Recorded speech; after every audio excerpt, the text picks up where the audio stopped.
अस्सलाम वालेकुम दोस्तों, क्या हाल है। आप भी अगर यूके की सिम इस्तेमाल करते हैं तो आप भी इस वक्त ख़तरे में हैं। मैं सारी डिटेल आपके साथ शेयर करने जा रहा हूं, लेकिन मेरे चंद सवालात हैं। उन सवालात को सुन के आपने उन पर जवाब देना है कि मैं गलत हूं या ठीक हूं। अब पाकिस्तानी जो FIA है, उन्होंने पिछले दिनों एक प्रेस कॉन्फ्रेंस की है। उसमें बताया कि पाकिस्तानी हैं जो वो यूके की सिम इस्तेमाल कर रहे हैं। उन्होंने एक ऐसे शख्स को गिरफ्तार किया जिसके पास 6000 से ज़्यादा यूके की सिम्स मौजूद थी। अब पाकिस्तानी जो है वो सिम्स को इस्तेमाल कर रहे हैं। उनका कहना है कि ये लोग क्राइम के लिए सिम को इस्तेमाल करते हैं। इससे पाकिस्तानी बच्चे छोटे जो है उनकी वीडियोस बनाई जा रही हैं। बड़े जो लोग हैं वो भी कुछ इस तरह के प्रोग्राम्स के अंदर इन्वॉल्व हैं और वीडियोस बनाकर उनको ऑनलाइन दूसरे ममालिक में सेल कर रहे हैं। अब पाकिस्तानियों, बहुत से लोग इस यूके की सिम से फ़ायदा उठा रहे थे, जो कि टिकटॉक लाइव पे आते थे, आकर गिफ्टिंग होती थी, लोगों को इंटरटेन करते थे और उसके बाद इससे पैसे कमा रहे थे।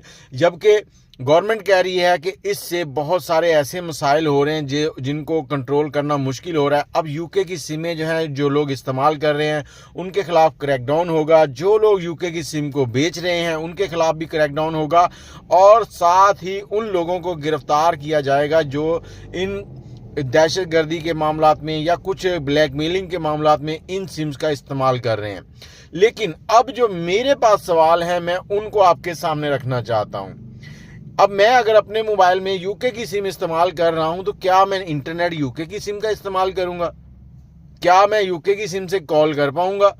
अगर मैं यूके की सिम से कॉल करता हूं या यूके की सिम का इंटरनेट इस्तेमाल करता हूं फिर तो कुछ और मामलात हो जाते हैं। लेकिन पाकिस्तान में जब यूके की सिम आती है तो उसके ऊपर जो इंटरनेट है वो हम लोग वाईफाई से या फिर किसी दूसरे मोबाइल से इस्तेमाल करते हैं। तो पाकिस्तानी गवर्नमेंट, अब मुझे समझ नहीं आ रही कि ये क्या करना चाह रहे हैं। बजाय इसके कि इसको पॉजिटिव लिया जाए, जबकि दूसरे ममालिक के अंदर टिकटॉक को प्लेटफॉर्म मुहैया किए जाते हैं। गवर्नमेंट उनसे रब्ता करती है, उनको कहती है कि हमारे मुल्क में आओ, यहाँ पर ऑफिस बनाओ, ऑफिस बनाकर यहाँ पर आप लोग काम करो ताकि हमारे लोग जो हैं वो इससे फ़ायदा हासिल कर सकें, एक गरीब लोग जो हैं वो भी पैसा कमा सकें। लेकिन यहाँ पर इस तरह का कोई काम नहीं होता।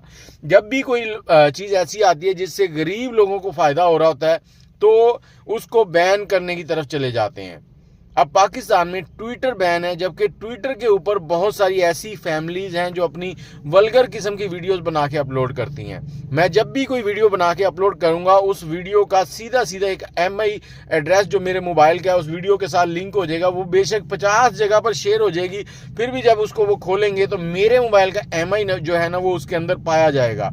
अब मैं इस मोबाइल में जो सिम इस्तेमाल कर रहा हूँ या फिर इस मोबाइल से जो वाईफाई का कनेक्शन इस्तेमाल कर रहा हूँ उसको आसानी के साथ FIA ट्रेस कर सकती है। तो फिर हमें इस तरह से उलझाया क्यों जा रहा है? मेरे पास यही सवाल है। अब आप मुझे बताएं कि गलत कौन है।